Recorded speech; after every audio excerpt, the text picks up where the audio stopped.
Shri Jagannath group of institution रे युक्त 2 प्रथम वर्ष छात्र छात्री को स्वागत संवर्धना कार्यक्रम अनुष्ठित।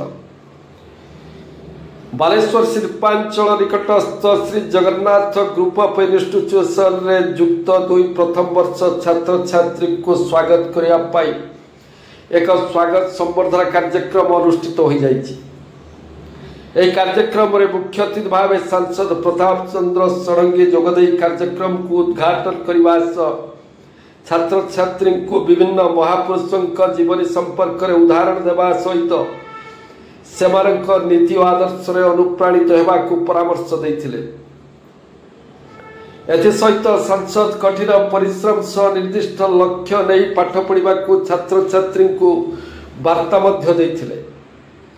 यह कार्यक्रम रे सम्मानित अतिथि भाव संवादर यूनिट हेड चित्तरंजन चिरंजीत युवनेता Nilamadhab Panda Shri Jagannath group of institution संपादिका लक्ष्मीप्रिया जेना प्रमुख मंच आचिंथिले।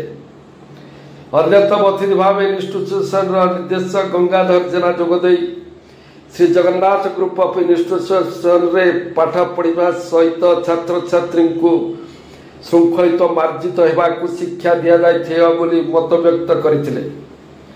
अन्यपटे इंस्टीट्यूशन पक्षर आयोजन करा स्वागत कार्यक्रम को छात्र छात्री माने प्रशंसा करते।